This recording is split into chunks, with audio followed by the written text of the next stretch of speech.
आप सबको मेरी तरफ से राधे राधे, जय श्री कृष्णा। जो भक्त हम निरंतर हमारी वीडियो देखते हैं उन सबको पता है आजकल मैं पुरुषोत्तम मास में श्रीमद् भगवद गीता के 15वें अध्याय पुरुषोत्तम योग का पाठ सुना रही हूँ, क्योंकि इस महीने पुरुषोत्तम मास में श्रीमद् भगवद गीता के 15वें अध्याय पुरुषोत्तम योग के पाठ को पढ़ना, सुनना और दूसरे को सुनाने का बहुत ज़्यादा महत्व है, बहुत ज़्यादा पुण्य की प्राप्ति होती है। क्योंकि इस महीने को श्री कृष्ण भगवान ने अपना नाम दिया पुरुषोत्तम मास, और जो श्रीमद् भगवद गीता का 15वां अध्याय है उसको भी श्री कृष्ण भगवान ने अपना नाम दिया पुरुषोत्तम योग। जो इस श्रीमद् भगवद गीता के 15वें अध्याय को समझ लेगा वह जो संसार चक्कर के इस आगमन से वह बच जाएगा, जो संसार में आना जाना लगा रहता है वह उससे बच जाएगा। क्योंकि इस अध्याय में एक पेड़ के माध्यम से समझाया गया है कि यह संसार चक्र एक भ्रम जाल है जिसमें हम सब फंसे हुए हैं, सब जकड़े हुए हैं, सब मोहग्रस्त हैं। जबकि हम सब समझते सब हैं कि यहाँ पर कोई किसी का नहीं होता और जो यहाँ पर आए हैं वह जाएगा भी अवश्य, परंतु फिर भी हम निरंतर यह सब देखते हुए भी भ्रम जाल में फंसे हुए हैं।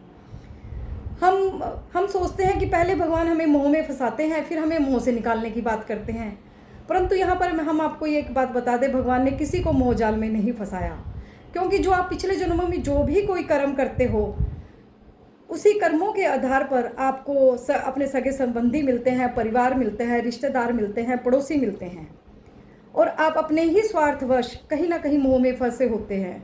क्योंकि आप सोचते हैं शायद यह मेरी इच्छाओं की पूर्ति शायद इनसे हो जाए, या जो हम एक दूसरे पर निर्भर रहते हैं तो हमें लगता है कि शायद मेरा इसके बिना गुजारा नहीं होगा, परंतु हम ये भूल जाते हैं कि जो इस संसार का संचालन चल रहा है उसको चलाने वाला परमपिता परमात्मा है।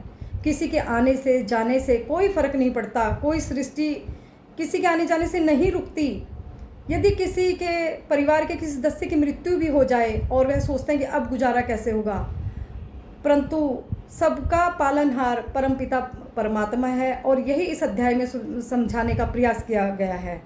पुरुषोत्तम भगवान को इसलिए बोला गया है कि यह सबका पालन करने वाला है, इसलिए यह पुरुषों में सबसे उत्तम है, देवों में सबसे उत्तम है, इसलिए श्री कृष्ण भगवान को पुरुषोत्तम कहा गया है। और इस महीने को इस पाठ में यह बात समझाने का प्रयास किया गया है।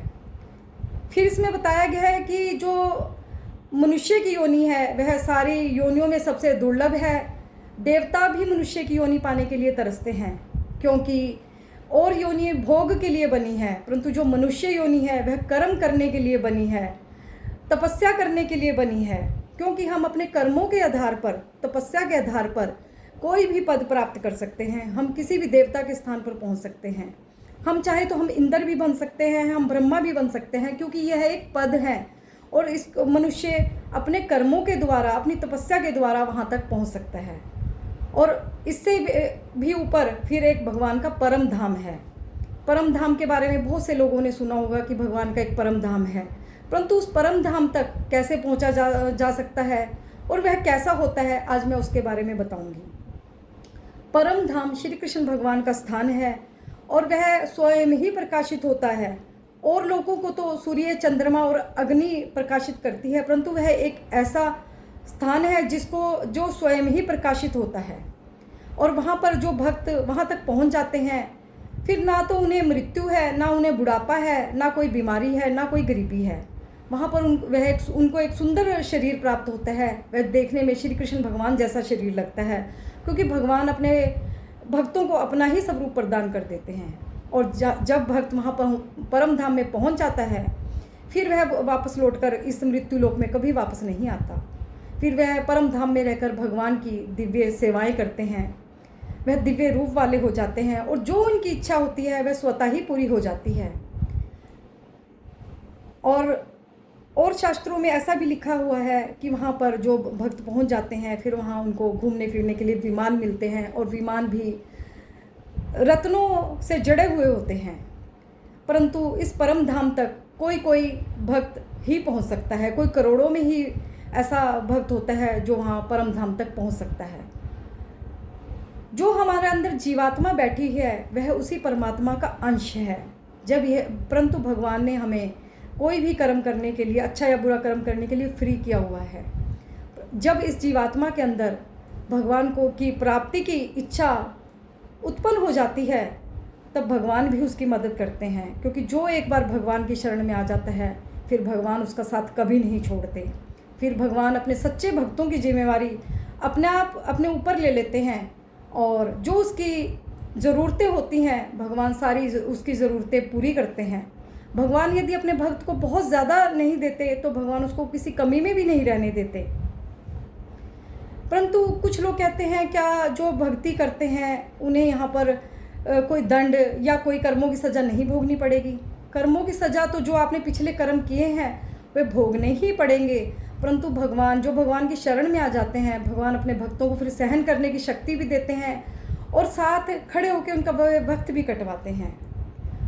और जो भगवान की निष्काम होकर सच्चे मन से भक्ति करते हैं फिर वह भगवान के परम धाम में ही जाते हैं। और भगवान को वो भक्त बहुत ज़्यादा प्रिय है जो अपना कर्म भी करता है, जो आजीविका चलाने के लिए उसे कर्म मिला हुआ है वह कर्म भी करता है और साथ में भगवान का नाम भी लेता है। फिर और अपनी नेक कमाई से जो कहीं ना कहीं निस्वार्थ भाव से किसी ना किसी की सेवा भी करता है, फिर भगवान को ऐसा भक्त अन्य भक्तों से एक सन्यासी से भी ज़्यादा प्रिय है। क्योंकि कई बार कुछ लोग अपने कर्मों से बचकर सन्यासी भी बन जाते हैं परंतु उनका मन फिर घर में ही फंसा रहता है। परंतु जो अपना कर्म करते हुए भगवान को याद करते हैं और अपनी नेक कमाई में से किसी ना किसी की सेवा भी करते हैं, भगवान को ऐसा शुद्ध भक्त बहुत प्रिय है और ऐसा भक्त फिर भगवान के परम धाम को ही जाता है। आज मैं इस पाठ का यहीं समापन करती हूँ। आगे की वीडियो में आगे बनाऊँगी। जय जय श्री राधे।